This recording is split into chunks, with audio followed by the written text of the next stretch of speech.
capítulo 17, também capítulo 18. Nós vamos ler algumas passagens aqui que diz assim: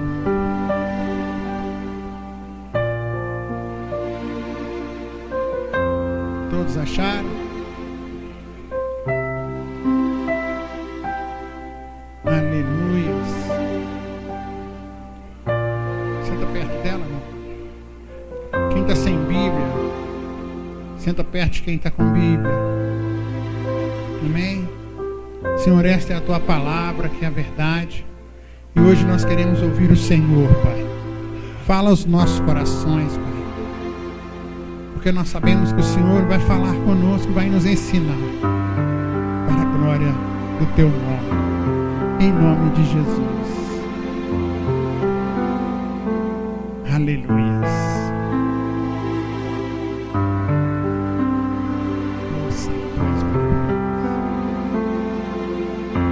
Versículo 2 do capítulo 17 diz assim: veio-lhe a palavra do Senhor dizendo: retira-te daqui e vai para o lado oriente e esconde-te junto ao torrente Queribe, na fronteira do Jordão.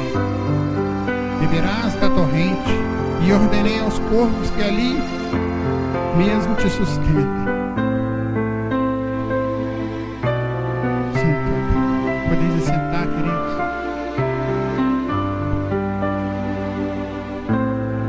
A primeira coisa que nós vamos aprender aqui hoje, que Deus vai falar conosco hoje, é que é um profeta. Como é a vida de um profeta? E por que Deus escolheu os profetas para realizar a grande obra? Muitas das vezes nós queremos ser o profeta para ficar em um ponto mais alto. Mas hoje nós vamos ver como que é a vida de um profeta de Deus. E no capítulo 17, a palavra de Deus diz que o profeta ele é alimentado por corvos. No livro de Gênesis, capítulo 6, a palavra de Deus diz que o Senhor disse para que Noé fizesse uma arca. E ali, quando choveu, a palavra diz que depois de 120 dias, Noé soltou um corvo. E o corvo não voltou. O corvo é um animal indomável. O corvo é um animal que não obedece. Ele é completamente selvagem. Mas aqui quando Deus fala para Elias: Elias, eu te escolhi para ser profeta. E aqui no versículo 1 ele diz assim: então Elias, o tebista, dos moradores de Gileade, disse a Acabe: tão certo como vive o Senhor Deus de Israel, perante cuja face estou. O profeta sempre está com a face no Senhor. Nem orvalho nem chuva haverá nestes anos, segundo a minha palavra. Ele sabia muito bem o que ele estava dizendo. E ele foi lá e entregou aquela mensagem. Depois Deus disse para ele: agora retira-te. Veio a palavra do Senhor dizendo: vai-te daqui para perto do riacho do Jordão. Lá você vai beber daquela água, e eu vou ordenar aos corvos, que são indomáveis, que te alimentem. E você sabe o que é ter um espírito de profeta? Ter um espírito de profeta é obedecer. A palavra diz que ele foi em obediência ao Senhor. O profeta, quando ele realmente é um homem de Deus, quando ele está escutando Deus, ele obedece no extremo. E Deus disse para que ele fosse, e ele disse no verso 4, diz assim: beberás. Você vai estar lá bebendo da água que eu faço nascer do solo, diz o Senhor. Quando Jesus estava na cruz, alguém furou o lado de Jesus e saiu água, porque Jesus Cristo é a água da vida. E aqui a palavra diz que ele foi para aquele lugar e se retirou, fez segundo o que Deus tinha mandado. verso 6 diz assim: e os corvos lhe traziam pela manhã pão e carne. Em João 6, a palavra de Deus diz que Jesus disse que ele era o quê? Eu sou o pão da vida. E ele disse também que ele é quem não comesse da carne dele. Aqui estava prefigurando a salvação de um povo. E o espírito desse profeta chamado Elias era um espírito que apregoava o ano aceitável do Senhor, o arrependimento, voltai a face para o Senhor, cessai de fazer o mal.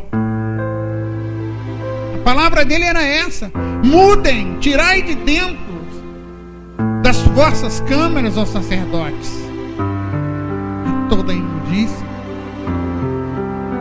A palavra que ele levava era uma palavra de salvação, mas era uma palavra que trazia correção para que pudesse a salvação alcançar a Israel.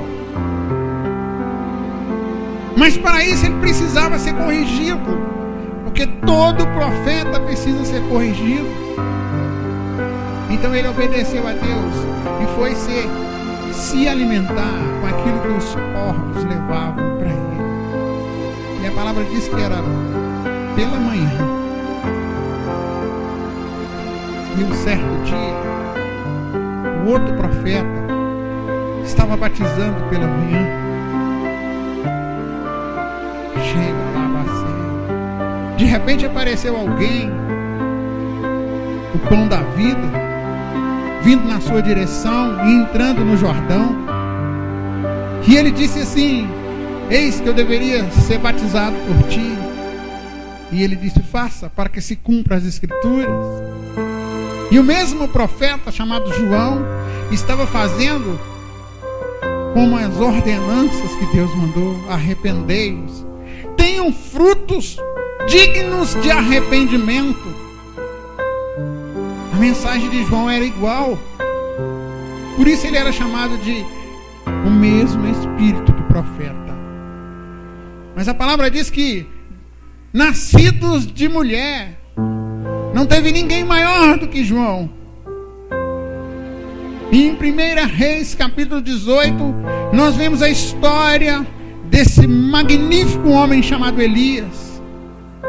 A palavra diz que ele foi alimentado. Deus falou: vai lá para a casa da viúva, eu vou fazer com que tudo naquele lugar vai prosperar. Quando o profeta chega em uma casa, tudo muda. No verso 8 do capítulo 17 diz assim: então veio a palavra do Senhor dizendo: vai para Serepta. Você vai encontrar ali uma mulher que te dê comida, uma viúva. Ele encontrou aquela mulher e ela não tinha nada. Então ele se levantou e se foi a Serepta. Chegando à porta da cidade, estava ali uma mulher viúva apanhando lenha. Ele a chamou e lhe disse: trazei-me, peço-te uma vasilha de água para beber.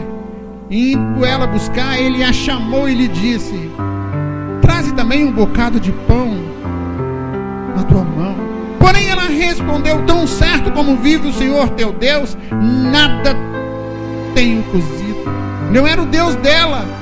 Se nós lermos a palavra, ela fala assim: o teu Deus. Porque quando ela olhou, ela viu que ele era diferente. Ele tinha uma veste diferente, ele tinha um falar diferente, ele tinha um pensar diferente, ele tinha um agir diferente. Então quando ela olhou para ele, ela falou: o quê? Eu não tenho. E eu também não tenho esse seu Deus. Talvez você esteja assim. Aí ela disse assim para ele: há somente um punhado de farinha numa panela e um pouco de azeite numa botija. E veis aqui, apanhei alguns gravetos e vou preparar esse resto de comida para mim e para o meu filho. Comê-los-emos e morreremos. Ela já estava esperando a morte. Elias lhe disse: oh mulher,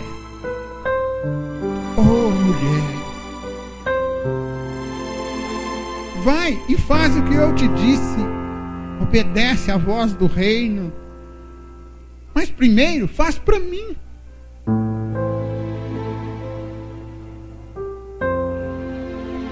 E quando ela fez, sabe o que aconteceu? Ela se dispôs como oferta para o profeta.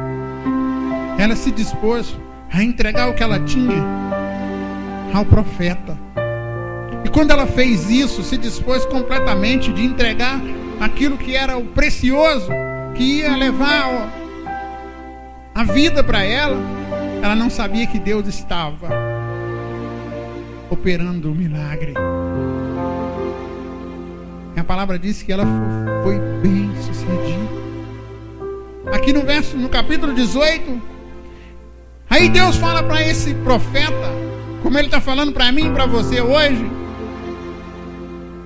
apresenta-te diante de Acabe. O rei estava fazendo coisas ruins diante dos olhos do Senhor.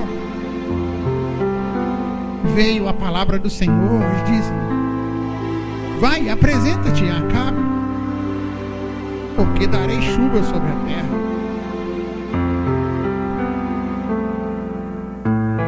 Aqui, irmãos, a gente está vendo o poder de Deus na vida de um profeta.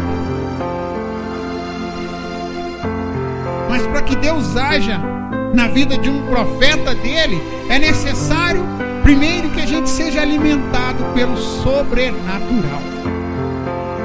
Se você não for alimentado pelo sobrenatural, os milagres não acontecem. Quando Deus me falou isso,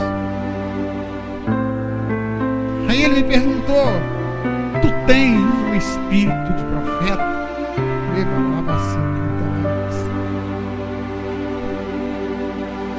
Nações estão morrendo, famílias estão morrendo, maridos estão morrendo, esposas estão sofrendo por falta do profeta.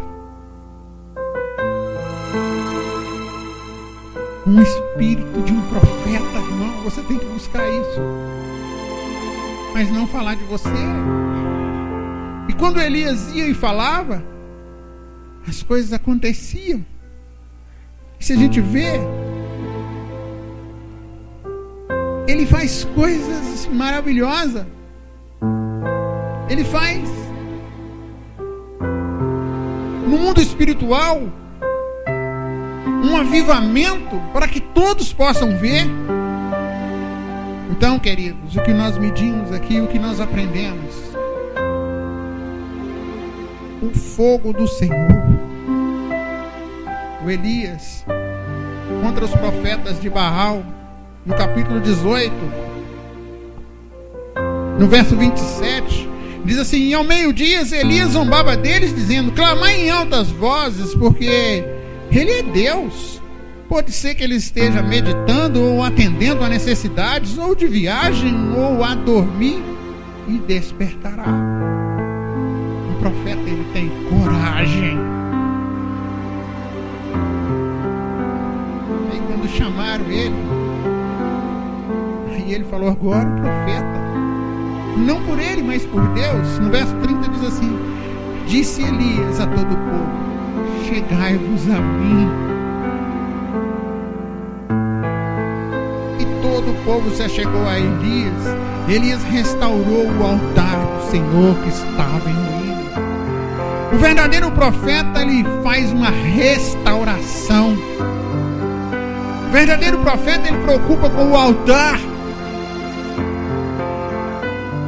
Tomou 12 pedras, segundo o número das tribos dos filhos de Jacó, ao qual viera a palavra do Senhor, dizendo: Israel será o teu nome.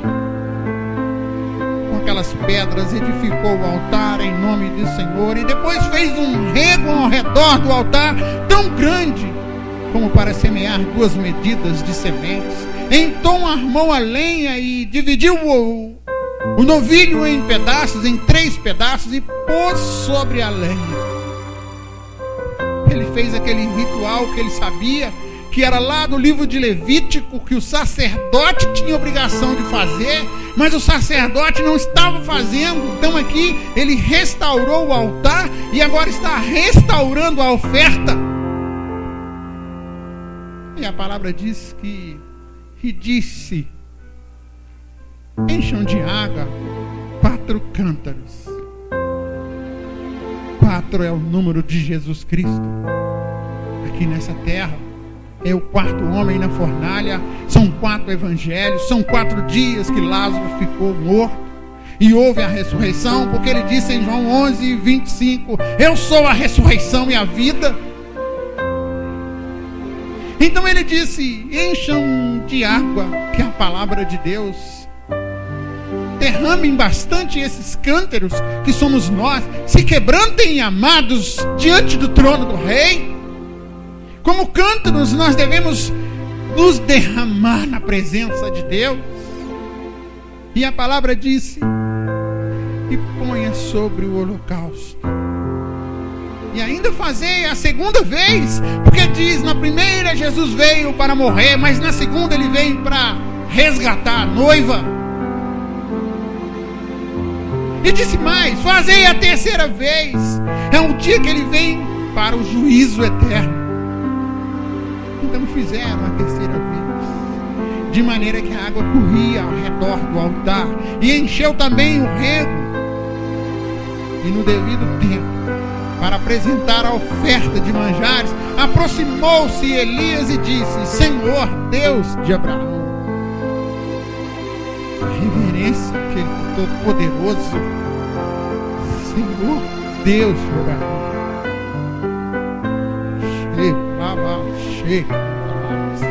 Está faltando na igreja é chamar o Senhor de Senhor. Faltando na igreja é nos entregar e falar: Senhor, eu me ajoelho e me prostro aos seus pés.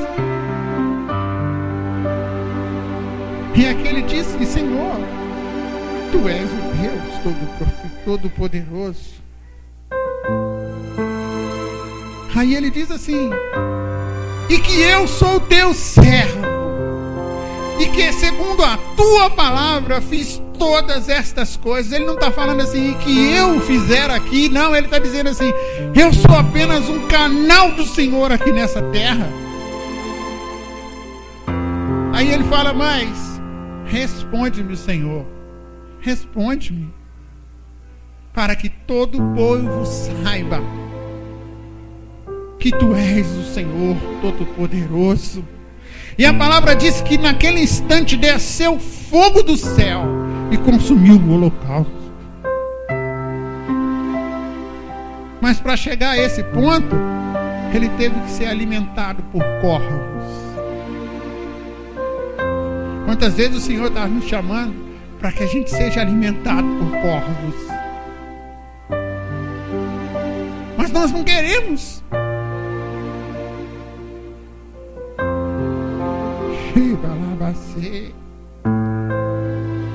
A vestimenta do profeta. Em 2 Reis, capítulo 1, o 7, vamos mais para frente. A vestimenta.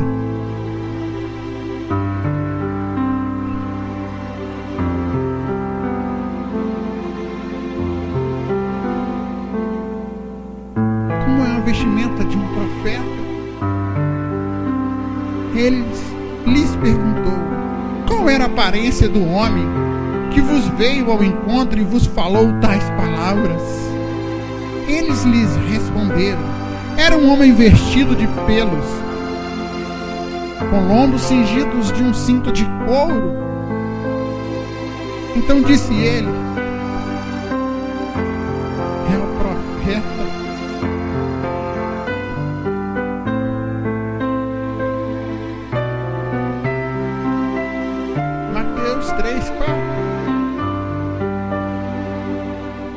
Profeta na casa de Deus, homens corajosos a vestir uma roupa diferente. Naqueles dias apareceu João Batista pregando no deserto da Judéia e dizia: arrependei-vos, porque está próximo o reino dos céus. Usava João vestes de pelos de camelo e um cinto de couro, e a sua vestimenta era como gafanhotos, o seu alimento e mel silvestre. Um cinto de couro usado em torno dos seus lombos. Isso nos faz lembrar a opressão da escravidão. Por isso ele usava aquele cinto.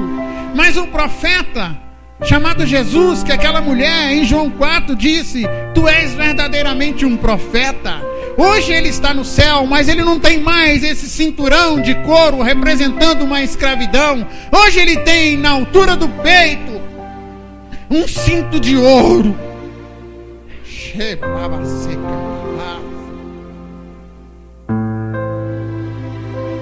simbolizando que não há mais escravidão, porque ele nos transportou do império das trevas para o filho do reino do seu amor, porque ele rasgou a cédula que era contra mim, contra você, e hoje somos livres em Cristo Jesus, e ele nos deu vida e vida em abundância, e hoje ele é o nosso intercessor.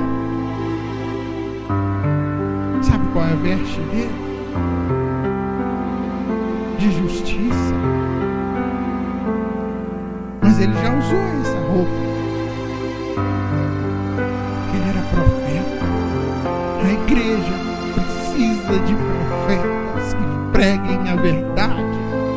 Arrependei-vos, porque é chegada a hora.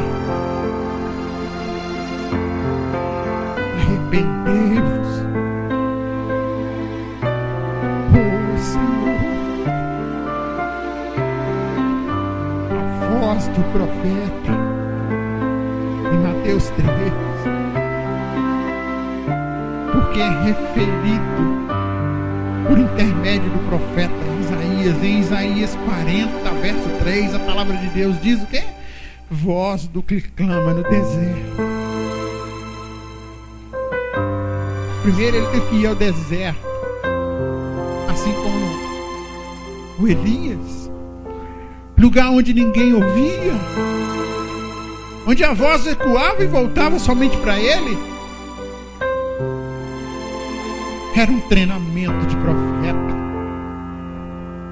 Isaías 6, 7.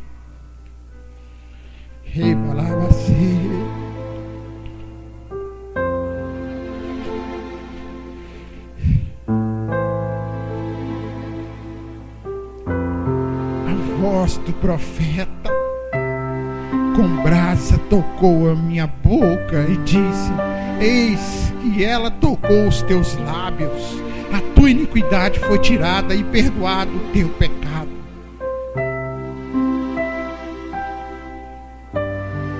A voz que o profeta fala não é dele, é a voz de Deus. Jeremias 1:9.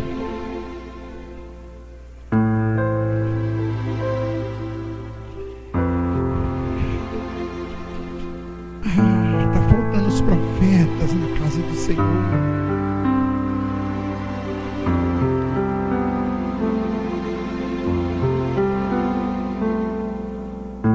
Depois estendeu o Senhor a mão, tocou na boca, e o Senhor me disse: eis que eu ponho na tua boca as minhas palavras. O profeta precisa aprender, precisa ir ao deserto, precisa pagar um preço. Multidões estão indo para o inferno e nós estamos calados.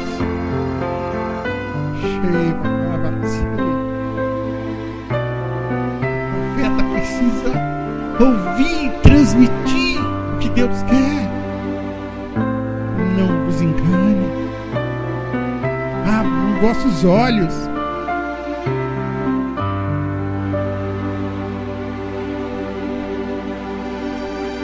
O choro de um profeta, Neemias. O que fala em Neemias? Abra lá em Neemias, capítulo 1, verso 4.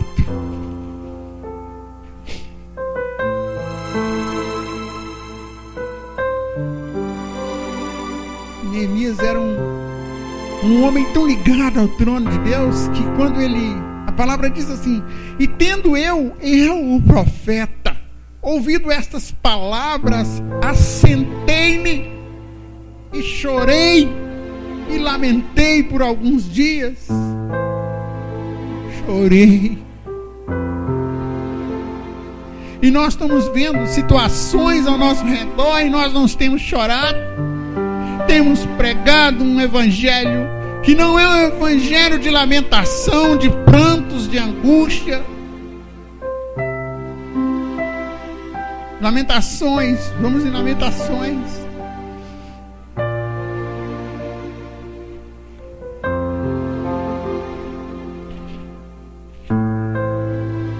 Capítulo 3.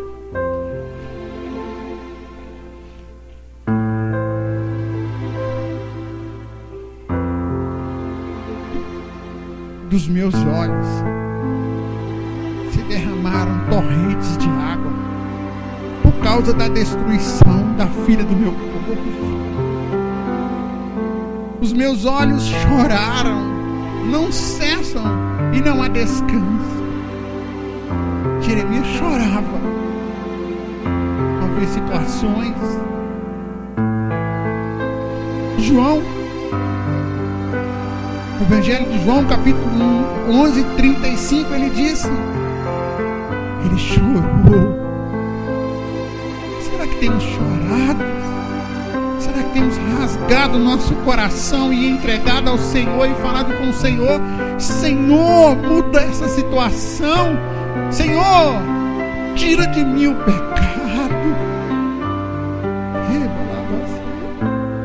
Senhor, muda a história.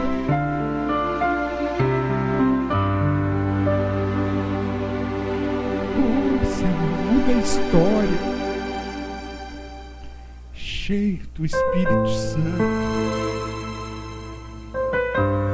O profeta precisa ser cheio, transbordante do Espírito Santo.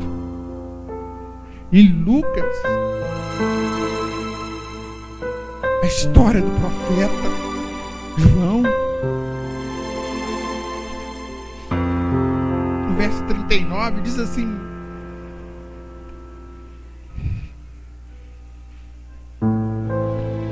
naqueles dias, dispondo-se Maria, foi apressadamente à região montanhosa, a uma cidade de Judá, e entrou na casa de Zacarias, saudou Isabel. Ouvindo esta saudação de Maria, a criança João estremeceu no ventre e ficou possuída do Espírito Santo.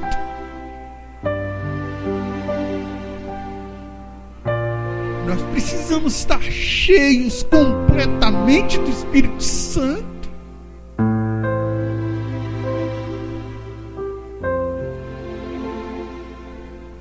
Senhor, muda essa história, Pai. O profeta tem que amar almas. O profeta tem que amar famílias. O profeta tem que amar Deus sobre todas as coisas. O profeta não olha circunstâncias. O profeta não olha se tem instrumento para tocar, para dançar. Ele dança sem instrumento. O profeta muda histórias. Eliseu chegou em determinado lugar e as águas eram amargas. Ele simplesmente jogou sal e a água ficou doce.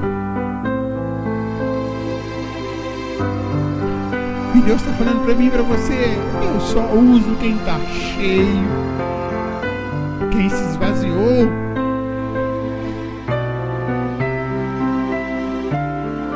E traz os profetas novamente, Senhor. O profeta precisa ser conhecedor do deserto. Em 2 Timóteo capítulo 2, verso 15, diz que o obreiro precisa ser aprovado e provado. Ele precisa aprender a desfrutar do que tinha no deserto, o que era concedido por Deus. Porque Porque no deserto é o lugar que Deus fala, é o lugar que Deus faz e você vê.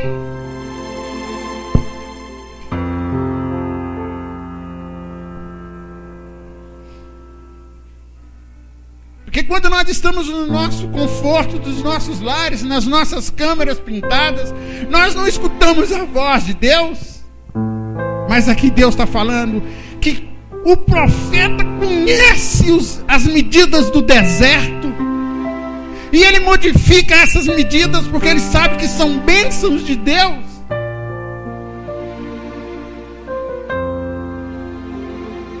Jesus foi levado ao deserto para ser tentado.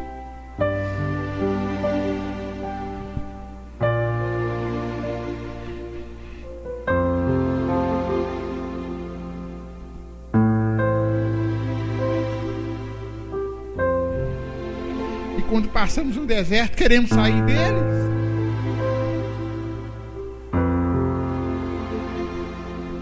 Ele alimentava de gafanhoto e mel. Alimento com certeza ele encontrava lá no deserto. Eu vou dar um pulinho no supermercado, mas eu volto para o deserto, Senhor. Não, ele não fez isso. Ele estava com a coluna de fogo de noite sobre ele, e de dia estava a nuvem, porque ele era do Senhor, propriedade exclusiva de Deus. Oh Senhor, nós precisamos de profetas que amem a tua vontade. Gafanhoto, a palavra fala que é um representado. Lá em Joel capítulo 1 verso 4 diz que simboliza um espírito maligno que destrói. Deus falou que ele come. Significa que Deus é poderoso. Alimentar-se de gafanhotos era mostrar que o devorador é devorado pelo Senhor. O poder de Deus é supremo. Deus não te deixa sozinho no deserto.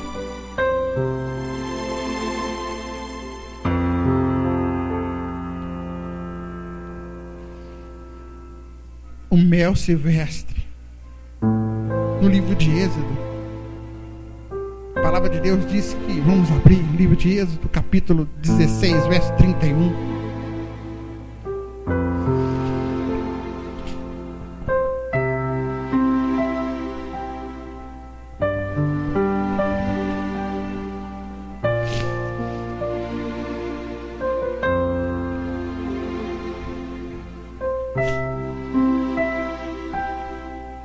Significa Cristo. No deserto você tem que se alimentar de Jesus. Olha o que diz aí. Deu-lhe a casa de Israel o nome de maná.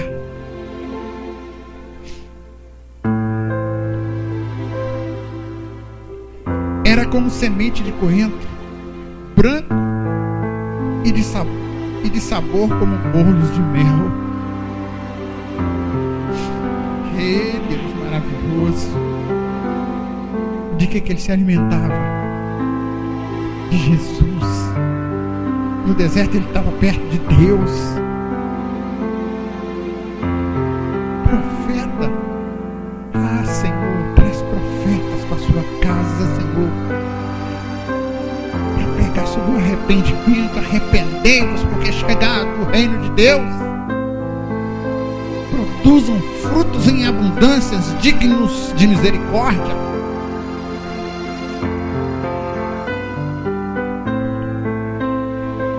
Preparado por Deus.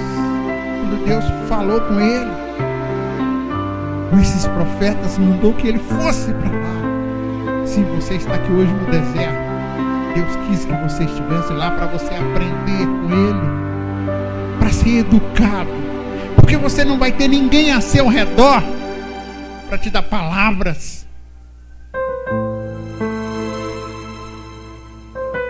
Você vai ouvir a única voz que vem do trono. Este é meu filho amado. És muito amado. A educação vai vir do trono para a sua vida como profeta. Imagine a cor da pele desses homens que andavam completamente no sol. Uma pele queimada. Mas imagine como que ele era interiormente. Imagine como ele estava dentro dele. Ele era queimado pelo fogo do Espírito de Deus. Por isso ele tinha coragem de falar, de agir. Porque ele sabia que ele era forasteiro sobre essa terra.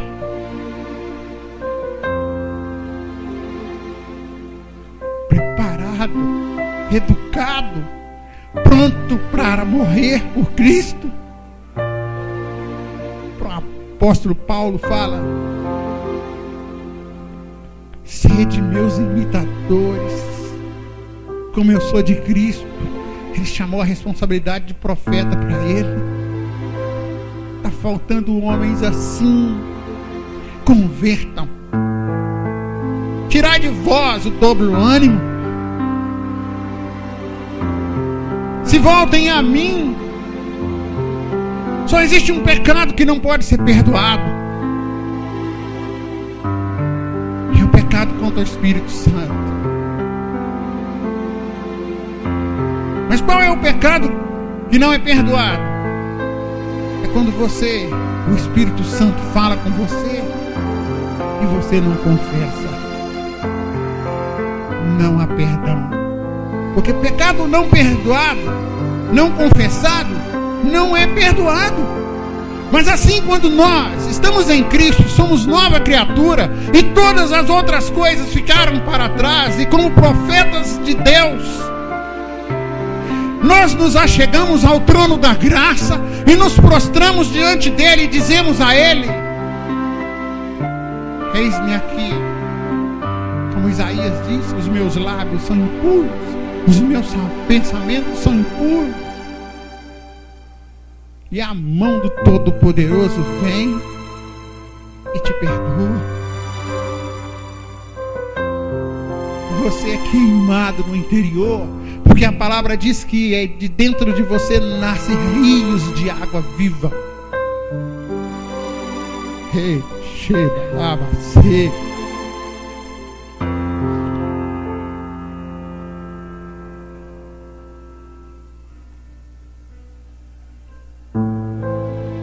Um certo homem chamado John Finley, ele orava, e a oração que ele mais fez durante os quase 130 anos que viveu sobre a face da terra era essa: desperte minha consciência até que ela sinta a repugnância do pecado. Senhor meu Deus, desperte a minha consciência para que eu sinta a repugnância do pecado, para que eu largue os vícios, para que eu largue tudo aquilo que é semente de Babilônia.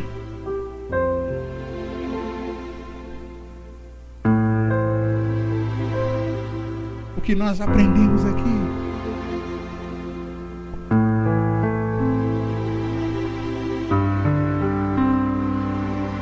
profeta de Deus, eis que eu vos chamo, diz o Senhor.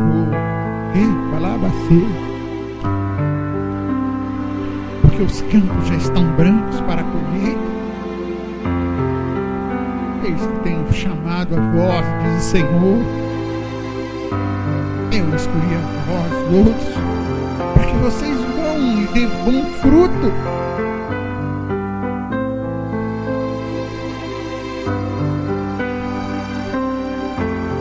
Quero mudar a vossa história, diz o Senhor.